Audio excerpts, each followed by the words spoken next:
Meet mountain climbing world record holder Kristin Harila.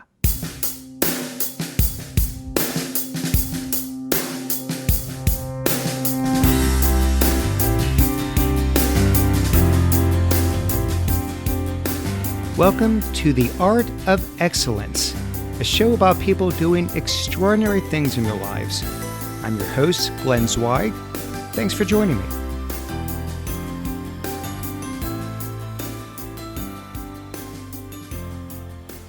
My guest today is Kristin Harila. Kristin is a Norwegian mountain climber who recently set a world speed record for climbing the 14 highest mountains in just 92 days. Kristin, welcome to the show. Thank you so much. I'm so thrilled to be doing this. How long has it been since you broke the record? Oh, it's probably 9 weeks since now or something like that. Yeah. We'll get into all of it later, but when you've got over 2 months of not mountain climbing, when you've done everything you've done for years and years and years, are you bored out of your mind, or is it relaxing? Are you enjoying these weeks here? Yeah, it's both. It's been very hectic since I came home. And it's been also very good to see family and to be connected to the rest of the world and see other things. But I also miss the mountains, I do. Yeah. I know some people need to have that adrenaline rush. Yeah. They could go maybe a week or two without it, but they have to have that constant dopamine. I don't know if you're like that or if you're actually good, just chilling. Yeah, I'm pretty good. I'm so busy with things going on now and things that we are planning. So I think I'm too busy to feel much about adrenaline and try to go to the mountains again right now. So you grew up in the northern region in Norway. I think it's called Finnmark. Is that how you pronounce it? Yeah, that's right. Finnmark. Yeah. I think you grew up on a farm. Yep, I did. What was that like? Did your parents put you to work there? Yep, we did. It's normal when you live on a farm that you have to help and work when you're very young. It's very normal. And yeah, it's very far north and very east in Norway. So it's in the Arctic and very cool. So is this putting you to work like, hey, before you go to school, you're going to go deal with the animals or clean up a mess or something? Or is this just on weekends? Like how much was this a part of your life? Yeah, it was a big part of my life. It wasn't normal that we go to do something with the cows or some of the animals before school. But after and in the weekends, and especially in the summertime when it's holiday on school, because then it's so much to do on the farm. So and it was everyone had to work. Yeah, when you say everyone, who all was the everyone? Siblings? Yep. So I have one older sister, and also my stepmother had 3 children before she met my father. So we were a lot of kids and on the farm there. So that was nice. Do you look back at that period of your life in terms of it was really important formative experience, I guess, to maybe shape a little bit of what became of you later on in your life? Yeah, I think so. I think right then when I was a teenager, I don't think it was so cool all the time that we had to work so much. And of course, when you are a teenager, you want to go and do other things. But I think in the end, you learn a lot about being responsible because we had all the animals that we did and that we had to help. So I think in the end, I think it's very good to grow up like that. Did you develop a passion for the outdoors at a young age too? Yeah, I did. We were a lot of time outside and did a lot of skiing. We don't have high mountains where I grew up. We have it's almost flat, but we have a very nice nature and beautiful area around. Yeah. Well, I think later on you became a competitive cross-country skier, right? Before you got into mountain climbing? I did within 2009. Then I was not doing any races anymore. So I did it until I was 23. Does this mean you were a professional? Were you earning money doing this, or what does it mean? I was professional, but it's not like you earn money on skiing if you are not very good. If you are like the best in Norway, you're probably the best in the world, and then you earn some money. But most people that ski doesn't earn much money. Yeah. At what level did you get to? So when I was 16, 17, like a junior, then I was at the best, I was top 3 in Norway. So that was okay. Wow. Yeah, Top but as top 3 in the whole country. yeah. So, but as a senior, I didn't manage to get to that level at all. So, and it's when you're a senior, you can do like this World Cup and Olympics Hmm. and things like that. So when you're a junior, you don't go to competition like that. And then, yeah, I wasn't Yeah. so good as a senior. Right. Well, but you were pretty close, it sounds like. Yeah, but I don't think I was. I don't know. I think that I didn't believe enough in it to be the best skier in the world. So when I quit, it was okay. Hmm. Yeah. And when you quit, did you quit with already having a plan that you wanted to go into mountain climbing, or did the mountain climbing come later? No, it came later. Hmm. So I was studying and I was working in a prison and I did many different things. And then I started to run this furniture store and Hmm. started to run and ski more and more in the mountain as I was living in Tromsø, where we have a lot of mountains around. It's also in the northern part of Norway, but it's much more mountains around. So then it was more and more mountains, and I did win this trip to Kilimanjaro in 2015. That was the first big That mountain. was first, yeah. Yeah, that's Africa's highest peak. Yeah, it is. You must have gotten hooked, I assume, but I think I Yeah. read that it wasn't all fun and games.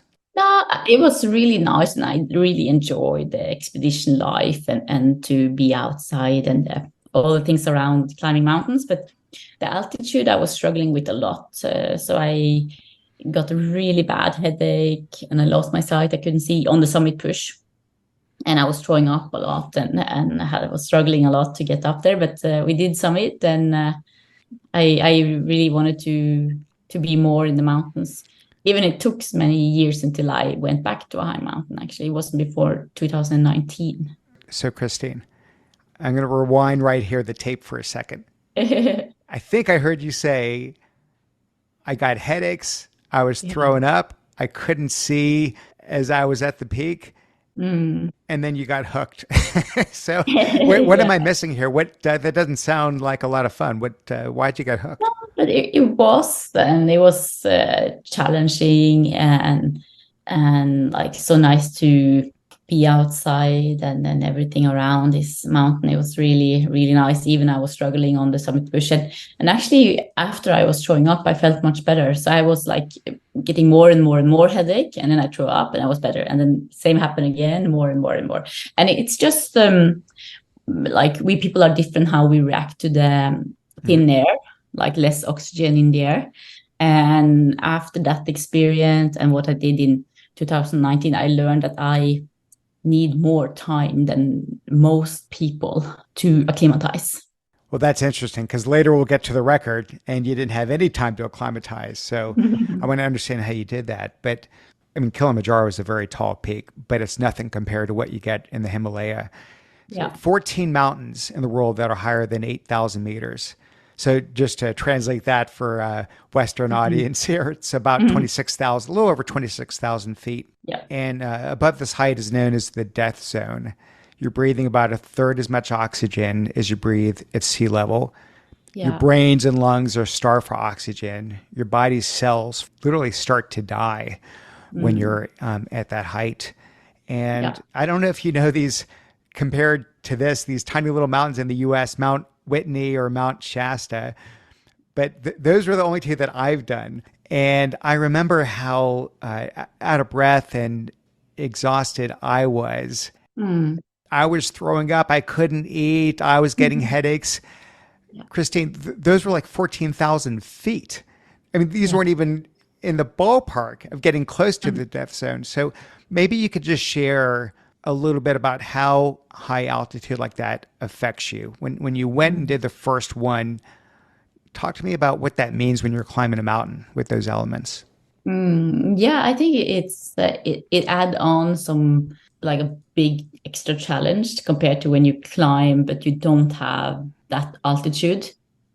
So what normally happens is that like I feel like weaker and it feels like it's getting more heavy to move. That is the first thing that comes for me. And after a while, I like feel that I'm getting a little bit stiff in my neck, and then I get a little bit headache. And then I feel like I have to throw up. And sometimes I do, and then I like get more headache.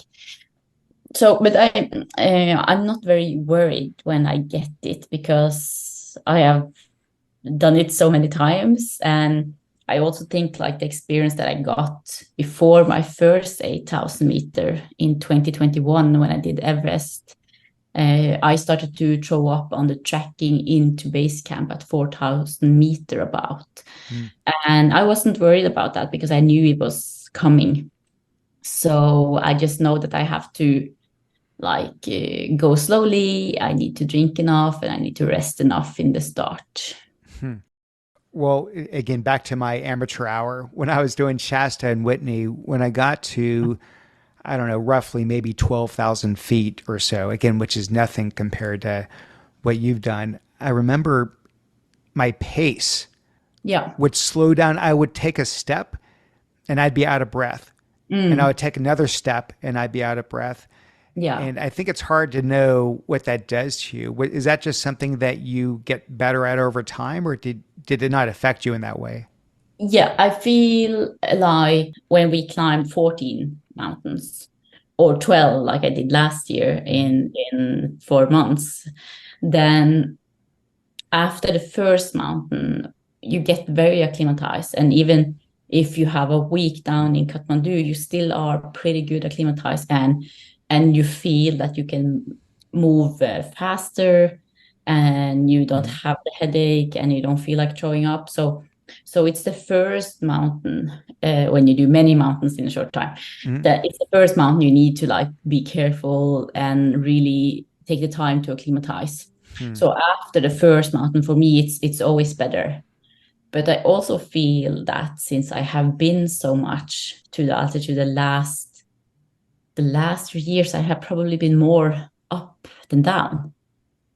And I think that also makes my body adapt much faster now.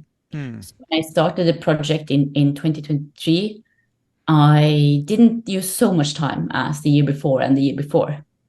So I think the body remembers and get better and better also on the thin air. So when it's not climbing season, what kind of training is involved? When you know you're going to be doing some 8,000 meter peaks, what's a day like in terms of just getting ready for that? So for me, the last couple of years, I have been climbing off season also in Hmm. Nepal.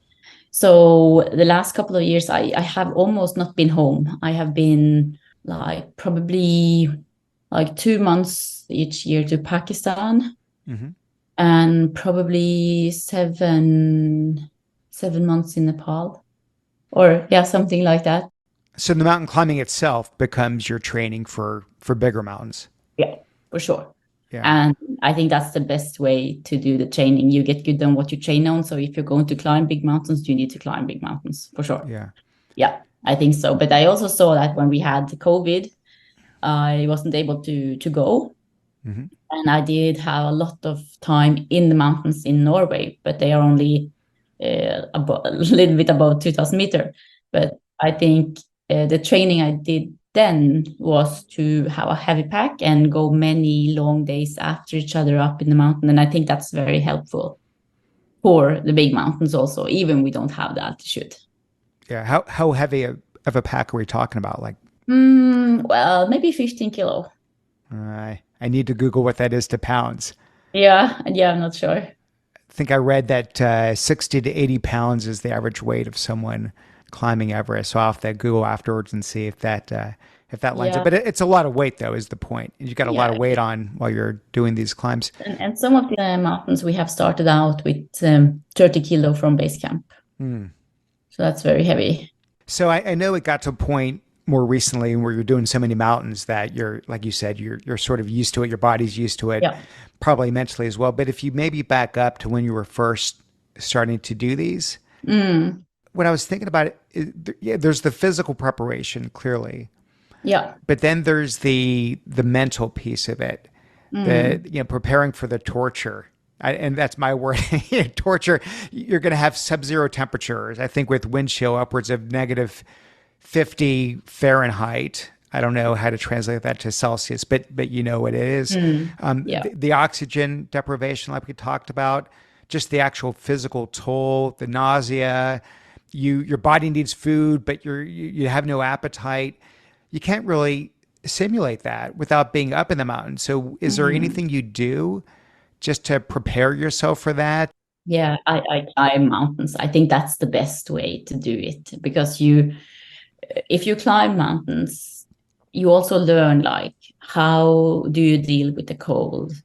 How do you get like toilet visit done without using too much energy? Mm-hmm. So I think like having many mountains lower first and climbing higher and higher and maybe more technical is the best way to train for these big mountains. I think, and it was really good and necessary for me to do that. And you also learn like how to navigate in the mountains and how to look for avalanches and how to like where do we put up the tents and Mm-hmm. other things. I think it's to go with good guides. I did many mountains before the first 8,000 meters, and I went with different guides that learned me different things, Mm-hmm.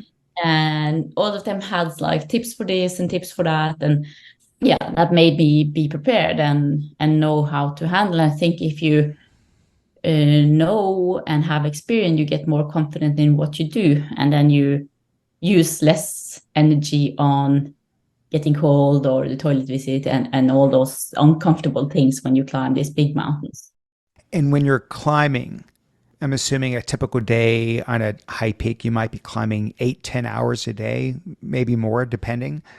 So as you're climbing, is your mind just focused on one step at a time, or do you try to take your mind to other places so you don't have to think about what's going on? How do you, as you're spending that much time, just, repetitive motions over and over again? Yeah, I think it's different from where you are on the Okay. mountains. We have some places that are like just like slowly going up and it's not very technical, and yeah, then maybe you're thinking on something else, and yeah, your mind is somewhere else. But I think the more challenging and the more technical and the higher up you get, the more you just have to be right where you are. Yeah, and focusing on the next step. Yeah. And when you're focusing on the next step, and then the next step, you're feeling nauseous, and then the next Mm, step, you've got a headache, mm, and then the next step, you're starting to cough a lot, yeah. and everything's slowing down, and the Mm. weather, the winds are picking up, and it's getting colder. As the elements are getting harsher and harsher, how do you stay motivated? Yeah. I think for me it's been very easy because I have been, I think, like motivated in a deeper way, so I don't have to deal with motivation as I climb because it's been so natural for me to do this and to like continue. I think it's been easy for me in that way. If you are not like very motivated to do this, then it's going to be very hard. Like you need to be motivated in so many ways to like you have to be really motivated inside yourself to do it. And then it's been no doubt as you go. But Christine, why? Why are you so motivated to do these? Yeah, so first it started with that I really love to be outside in the mountain and the expedition life and the climbing and like reaching the summit and coming safely back down, all those things around climbing this mountain. I really enjoy it and really love it, and I feel closer to the nature and to the mountain, and yeah, really just love it. So that was the start, and then I saw that this sport and this industry is very far from equal, and I was thinking the best way to try to change something for that is to show that we are just as strong. And that's what started this project in yeah, like it's 2 years ago now since I started to think about it. So so that was the start. Let's jump into it then. So there was a climber. Hope I don't butcher the name. I think it's Nims Purja, Yeah. and this was a speed record that he set climbing. There's 14 of these 8,000-meter peaks. 14 of them. They're all in that Himalaya region. Yeah. And I think before him, the fastest time was somewhere in the ballpark of about 3 years, 3.5 years. 7 years actually. 7 years. Okay. Yeah. He comes and blows it away Yeah. in what seemed just unfathomable at the time, which was like 6 months. Mm. And I don't know, it seemed to me that that was going to be a record that would stand for years and years on end. And so you saw him do that, Yeah. and then you said, I'm gonna one up that. Yeah. I was thinking it's very like it's many things you can do to show that we women are just as strong. You can go out and say it also, but I think it was very easy to compare what he did and what it's not so discussable. Like you summit and you come back safely down, and I was thinking, okay, let's take the record and show that we women are just as strong. So when you go into this, Yeah. did you go into it thinking I'm going to go break this record? Yeah. Or do you go into it saying, I'm going to try? I don't know whether it's going to work or not, but I'll try and I'll give it my best, and we'll see. What's the mindset going into it? Yeah, I think if you try, you're not all in, I think. Like I was confident all the way that we would make it. I knew that maybe we had to take one step down. Maybe we have to wait for better weather, but I was very confident that we would made it. And, I sold my home and I put all the money I had. I bought my first apartment when I was 16 and I sold it. So I had about 1/3 of all the money I have spent the last 2 years. I started with in 2022. And we knew at that time that Tibet, the two mountains there, would be very challenging to go in. But I was really optimistic all the way that we would get the permit to the last two mountains. And I was very confident in that. And in the end, we didn't get the permit. And I was, of course, very, very disappointed. And like I was in shock because I was really believing all the way that we would get it in time to take the record. So just so this makes sense for people listening. Yeah. So you set the record this summer, like it just happened, like you said, 9 weeks ago or something like that. Okay.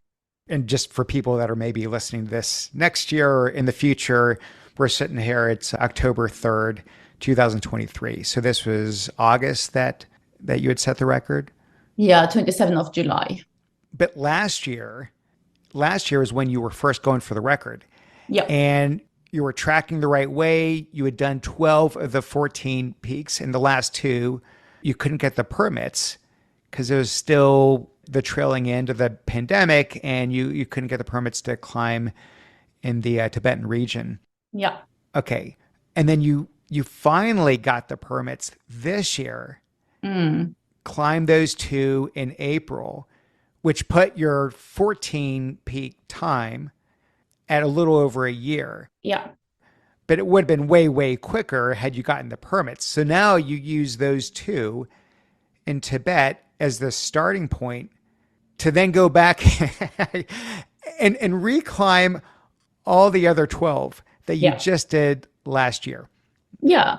And I think that if I was happy with 12 mountain last year, if I was happy with that, the goal was 14. And I think if I was happy with 12, it would never have been 12. It would have been 10 or something. Mm-hmm. Because as you climb this mountain, you meet so many challenging on the way. And if you're happy with less than your goal is, you will never reach the goal. So I think for me, it was only 14 that matters. And when I got the message that we don't get the permit to the last two mountains, I decided right away, or I didn't even decide it. It was just like natural. Of course, I'm starting all over again next year. And even then I knew I had 5.5 weeks to take the record. had plenty of time to take the record last year. And I had so many excuses to say, no, I did almost get the record, but I didn't get the permit. I can blame someone else for that. But of course, I didn't, and it was natural for me to start all over again this year. And even when I climbed the 2 mountains in Tibet in April, I actually did get the official record, because Nim's record was like taken away from him because he didn't go to the main summit on Manaslu and on Dhaulagiri. So we knew this like for a long time, but for me it didn't matter at all. Even like I had the record in April, I was like, of course I'm going to finish and do all 12 I did last year again. That was natural for me to do. It blows my mind. These are, I think, only 40 or 50 people in history Yeah. have done all those peaks in any time whatsoever. You come here and you set the record, but it wasn't the record you wanted. And so then you go and do it all over again. And Yeah. we'll get into the risk element and the danger and all that, but just the physical and mental toll. So I guess here's the question I'm sort of indirectly getting at, Kristin, which is when you go through summiting all of those and Yeah. all of the risk you had to undertake, all the physical toll that it took, not to mention, I mean, obviously, financially, it was a big strain. You had to sell your house. I'm sure logistically, it was a huge challenge. To say, well, darn, I didn't get what I wanted. I'm going to not even wait a year. I'm going to go right back and reclimb all those 12. Help me understand how you rebound so quickly and get yourself back, not just physically, but just mentally, to redo everything you just did a year before. Yeah, I think the hardest thing, not getting the permit last year and like decided right away that I'm going to try again, was that when I was so close last year, I already had started to make other plans for this year. And also when I decided, I knew I had to find money again, and that was so hard, and I didn't have any more house to sell. So that was the hardest like part. But it actually, I didn't need to do anything to motivate myself, or didn't like, it was just natural for me to do that. And I think believing in what you do, and of course that you love what you do, will make that thing much easier. If you have to motivate you a lot to go to work, maybe you should think about getting another work. You have to just really like it, and you have to really believe in what you do. And actually, when I quit my job, I was first a manager for one store, and we were losing a lot of money. And after 3 years, we earned a lot of money. And then I was working in the head office, and I was in charge of all the stores. It was 55 stores or something, all over Norway. And I had 900 employees and a lot of responsibility and a well-paid job. And I got an email and went to the office the day after and quit. I said I couldn't do it anymore because I didn't believe in it anymore. I felt that whatever I do to reach the goal that we have set, either myself for the things I was doing or as a company, I felt whatever I do now, we will not reach it.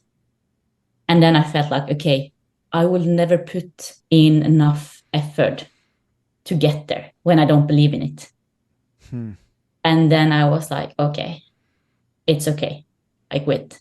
And I didn't have any plans. I knew I was going to take a year off because I had been working a lot. Like for 6 years, I had been working so much in this company. And I was like, okay, now I take a year off. Yeah, it was the best decision I have done in my life. Wow. And I think if I knew how much it matters that you believe in what you do, that you can reach the goal, that you will reach the goal that you have set. I wish I knew it earlier in my life, because it means so much. But now in hindsight, you get it. Yeah. So let me ask you, beyond the mindset, which clearly you have to have, Yeah.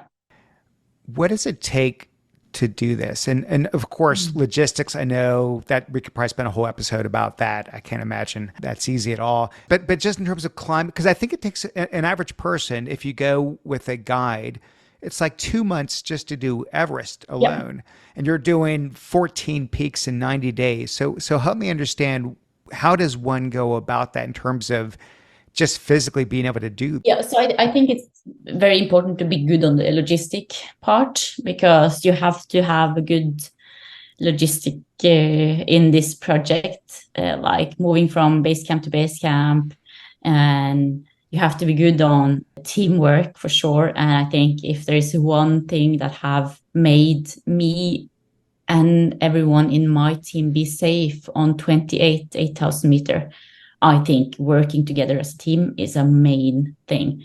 And that's also why I did want to share the record with my Sherpa Lama. And we know that Nims, he changed Sherpa as he climbed. And I think that's good, because you get fresh Sherpas in, because they get tired too. And if you change, you get Sherpas in that are rested and fresh to go to the summit. But I really think the Sherpas deserve to be a part of a record like this, because they do such an important job for everyone that climbs these big mountains. Mm-hmm. Also those who climb without a Sherpa, because they come to the fixed rope set up by the Sherpa, they come to base camp set up by the Sherpas. So I really wanted to share the record. And I think, like, to be a very, very good team together is super important to make it and to be safe. And it makes it so much nicer and funnier, of course, when you can share the record and also share all these mountains and these climbs. So I think that's a very important thing. And of course, it's me and Lama sharing the record, but I think it's also the company that we have in Nepal in Seven Summit Track, and the company that we have here in Norway helping out with everything. And yeah, a lot of logistic in a project like this to make it work, and more important to make us safe all the way. Right. And I appreciate all that. But even if you have the team and the logistics and the permits and all that, just to physically, like we talked about, just the toll it takes on your body, the torture, the time it takes. How do you just physically, even if you clear away everyone and you got the permits and the mountain is to yourself, just to be able to scale that number of peaks in that period of time? Anything that you had to change yourself to be able to do that? No, but I'm in a very physical good shape to climb big mountains for sure. Mm-hmm. I am. I'm very, very strong. I carry a lot on all these mountains, and we, like in the mountains in Tibet and Nepal in the spring, we did 9 mountains in 45 days. So that means that we had one summit each 4.5 days in 45 days. And I was like unbelievable tired. I was so tired. I have never been so tired in my life. And normally when you summit 8,000 meter, you maybe use 7-8 days from base camp. Camp 1, sleep. Camp 2, sleep. Mm-hmm. Camp 3, sleep. Camp 4, sleep. Summit, back to Camp 4, back to Camp 2, back to base camp. And of course, when we do one summit each 4.5 days, and we even had some logistic in between, of course, you have to skip many, many camps. So often when we arrive base camp, we started the same day and climbed maybe to Camp 2, and maybe went from Camp 2 to the summit and all the way back to base camp. Maybe we did base camp, Camp 1 to the summit and back. Some mountains we did base camp, Camp 2, Camp 4, summit and down. And all the summits we did from the last camp to the summit and all the way back to base camp. And that means that many of these days we maybe go in 8 hours and then we sleep, and then we maybe go in 15 hours and we have 3 hours rest, and then we go in maybe 28 hours. So of course you have to be in a very physical good shape to do it, for like 100%. You have to, and you have to be able to carry a lot to do it, because since we are many of these mountains, it's only been me and Lama as a team. We do have a cameraman, and he has his Sherpa, But if you don't have like many extra Sherpa in the team to help with carrying, we also have to carry a lot. And sometimes when we were just me and Lama, or with like one extra Sherpa, then we decided, okay, let's just bring one sleeping bag and we share it so we have less to carry. So that happens too. But yes, you have to be in a very physical good shape, and you also have to be very good on recovering. Well, this is not a good analogy, admittedly, but I'm doing my third and probably last marathon coming up at the end of the month, and I was trying to think, could I do 13 more marathons over 90 days? If that's the equivalent of, you know, Yeah. and no way, you know, my body would need so much more time to recover. Yeah. I mean, you must have just built incredible physical immunity. But I think it's unbelievable how the human body can adapt to what we put the body to. Hmm. So when I come back home now, and I didn't have much time to run from when I arrived in Norway until I had a race late August, but I did do the race, and then I got problems with my legs. Even my legs can do so much climbing. After running a marathon in the mountains, I got pain in my heels because my body isn't used to that. So I think a main thing here is to prepare your body for what you're going to do. If you're going to be good on running, you have to run. If you're going to be good on climbing these big mountains, you have to climb big mountains. So I want to switch gears just for a second here. And as I'm sure you know, when you do these tall mountains, there's a certain element of luck. Yeah. Plenty of climbers, very skilled climbers, have lost their lives. I Yeah. think a lot of people are familiar with John Krakauer's book Into Thin Air. Mm. Yeah. It had chronicled the 1996 Mount Everest disaster. I think 8 climbers, if memory serves, lost their lives in that. Yeah. But it wasn't like that was a one-time thing. Lots and lots of lives have been lost on Everest since then, on K2, which you had to do as well, and others. Do you factor that in? Yeah. Like we all know it's a risk to climb these big mountains. We know that. And I don't think that it is coincident that we have made it safely through 28 8,000 meter. I think there's many things that we have done on the way to be safe. Okay. And of course, one part of that is being in a physical and a mental good shape to do it. But I also think there is this thing to be a very good team, to trust each other. And like Lama would never leave me a meter. He would never, he's always around. And I am too. And yeah, I think that's very important. And also to use a good logistical company to make sure that the Sherpa get well paid, that they have the training, and that they have the right gear. And we also know that there is some factor that goes very often in these accidents, and that is the climbers that climb without a Sherpa and without oxygen. We know that. And I would never climb without a Sherpa, because I think climbing is a teamwork to make it happen. And of course, it's much nicer to climb together. But I also think, like, when I have climbed without oxygen, Lama has had an emergency bottle and a mask, and he has always been around me to make sure that if I need, I get it. And yeah, so I think there's many things that have made us safe. But you can be safe and manage risk in terms of, you know, your medical condition, for example. Yeah.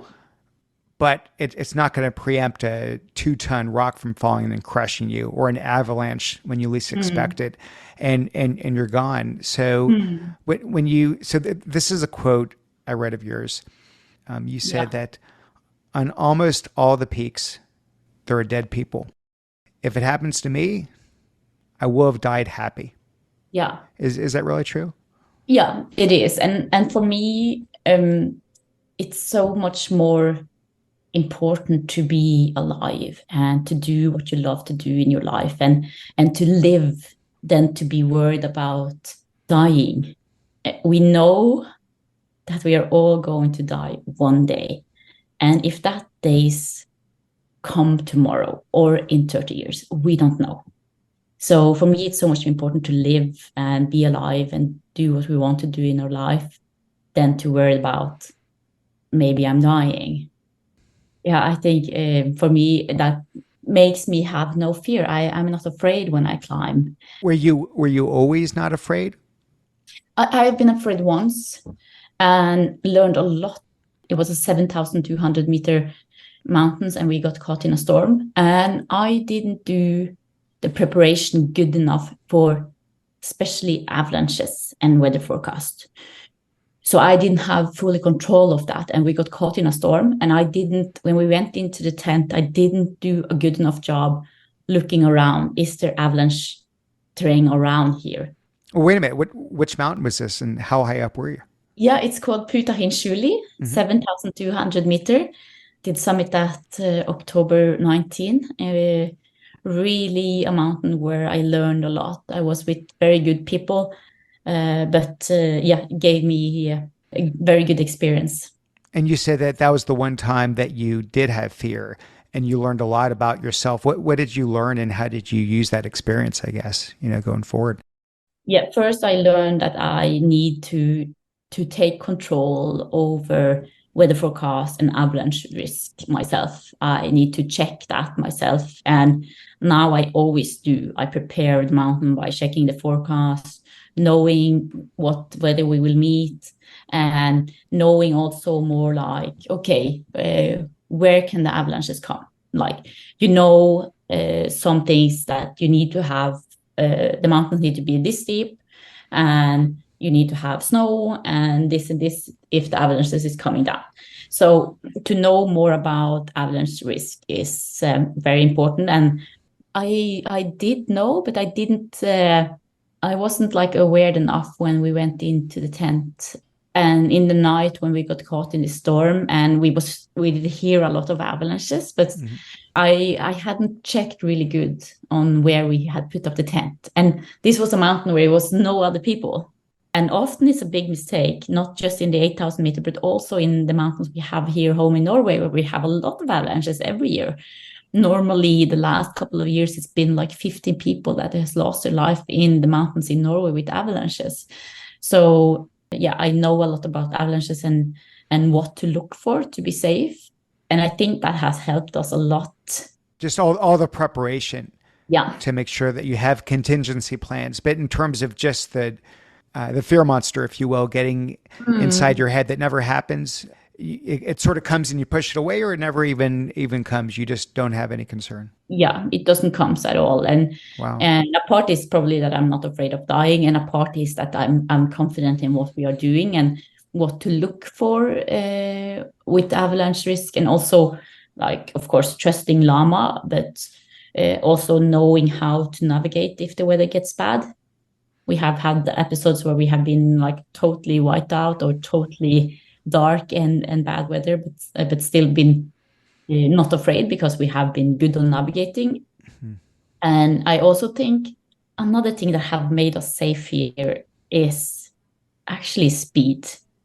Many people are saying, oh, this speed climbing is dangerous. But because we are so fast, we are not just like fast on like each climb, but we're also fast like from one camp to the next camp. Mm-hmm.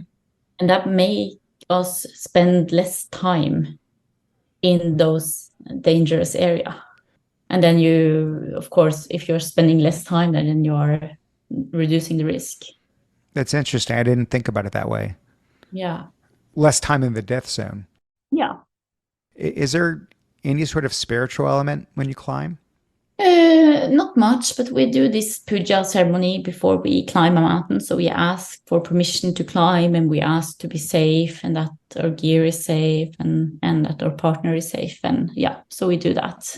How about when you're standing on the peak and you're looking around? Well, when you are on the summit, you're only halfway. And I think that's very important to remember, because many people believe that the summit is your goal, but the goal is to come safely back down. Yeah. What's the expression? Summiting is optional. I read that you're done with high altitude climbing. Is that true? Or just for now?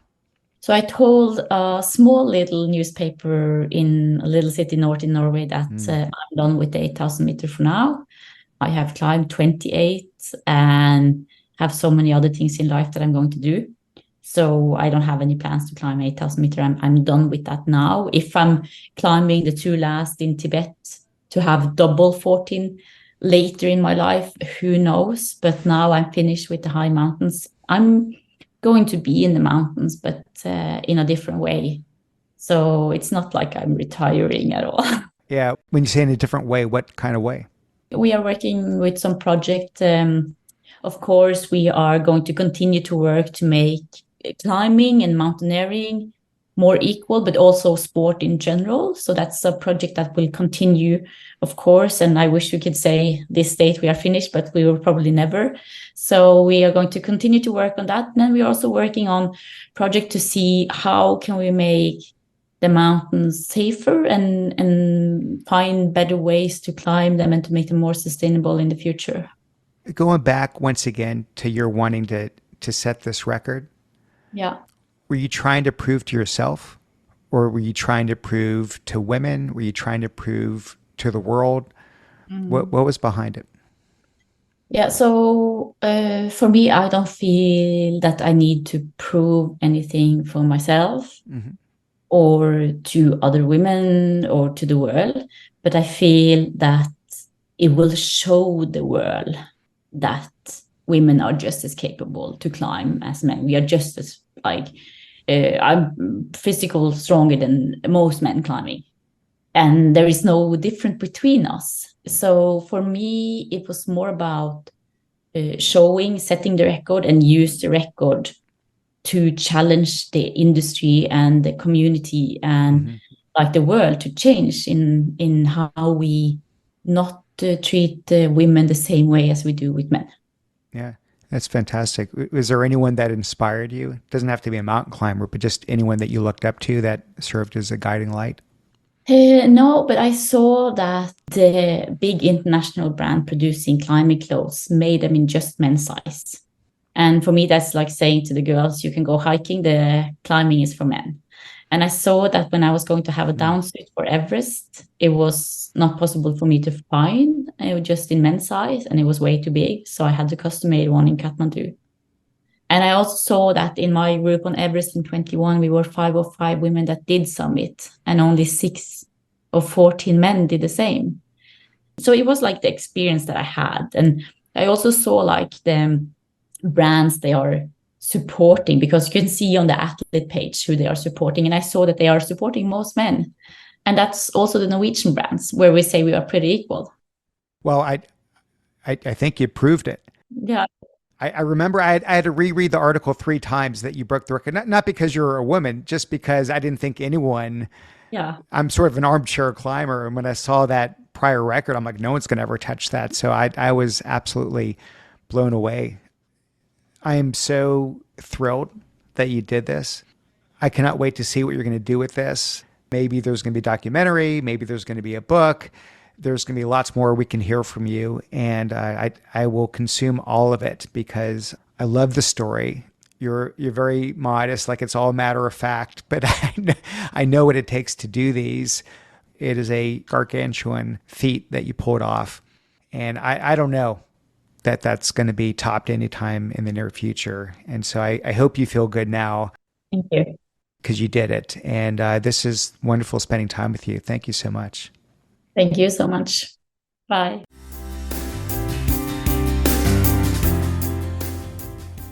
Hey, thanks for listening. Okay, don't go yet, please. 2 favors. I ask simply 2 favors. One, if you could please download the iTunes app. You could do it on your phone. You can do it on the computer. Take 60 seconds and leave a review. It means a lot. 2, you can find my episodes on several social media sites, Facebook, LinkedIn, Twitter. Find the one that you like the most. Find the one where you tend to have a lot of friends and followers. And if you could please either share it in the case of Facebook and LinkedIn, or retweet it on Twitter. that would mean the world to me. So those are the two asks I have. I love putting together this podcast. I hope you enjoy listening to it. Thank you so much, and I will see you again next time. Bye-bye.